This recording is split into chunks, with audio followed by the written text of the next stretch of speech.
All right, everyone, day 103. Guess where I'm still at? We stayed at the Best Western. This is actually a second room. This room, the air conditioning broke yesterday while we were staying here on the first day.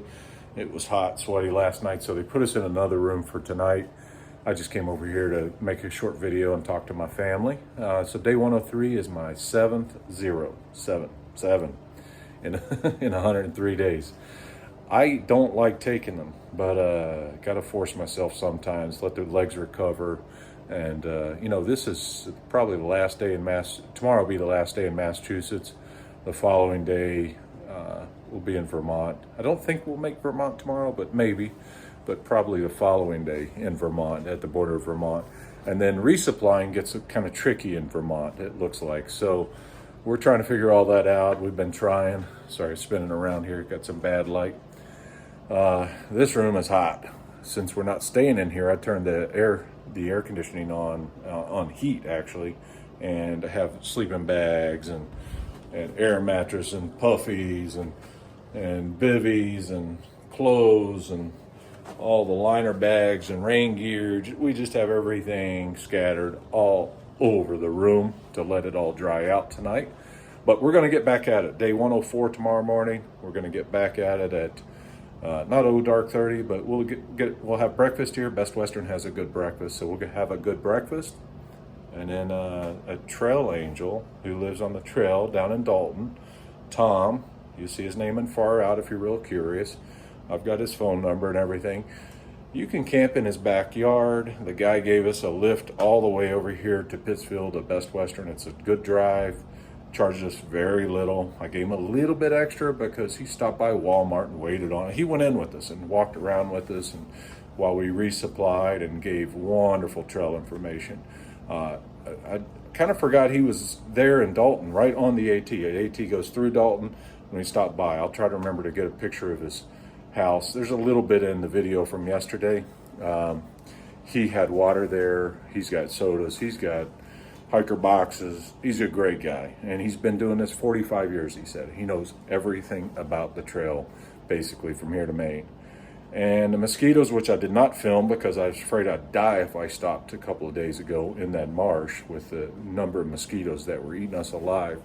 He did say, that's in southern Mass, he did say that's the worst bugs probably from here to Katahdin, no matter the time of year or anything. That swamp is notorious for how terrible the mosquitoes are. Because I was going to get a button-up shirt, as you may have heard. Sorry about the stains. I'm getting sloppy with my ice cream. I was going to get a button-up shirt, treat everything with permethrin or some other chemical, but then I got to wear that stuff, and by the time I get to Maine, where I expect the next really buggy areas, it's probably worn off. And I don't like hiking in long clothes, as you've probably figured out by now. So he talked me out of it, and just keep using the head net, rain gear when they get a little rotten at some local spots. That'll work. You don't have to carry more clothes. The mountains start tomorrow, 3,000 footers, 4,000 footers. We start getting into real climbs again and real elevation gains. I have no idea about the footing, so that's what scares me a little. With as bad as my feet hurt on the rocks, we'll see how the next few days go. The good news is, to make a long story longer, is I did some math. Looks like I can make it to Katahdin first week of July. I know these videos are delayed quite a bit, so but anyway, if I get closer to Katahdin and have time to catch up the videos, and it looks like I can have internet a little closer together, I may post a couple each day so that Katahdin is a little more real time. I even considered doing some live broadcasting from Katahdin. That would require a couple of things. I'd need a little extra money I'm not asking for money, but it would require a little more money to buy more batteries. Because trying to do that choose through, I just have a 10,000 milliamp hour battery, and that's just not enough to hike Katahdin the day that I summit and try to film it and try to live stream using cell service. But if people donate, and if they think it's a good idea, and if I have service. Last year I had service on Katahdin, but not the whole mountain. and I just did the back side of Katahdin, the east side, not the AT side.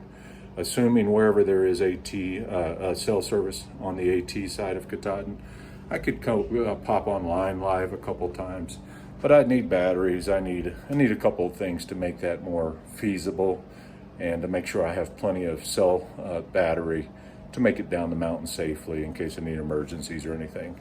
Give myself enough battery for the critical items for my safety. But I don't know. Let me know what you think about that.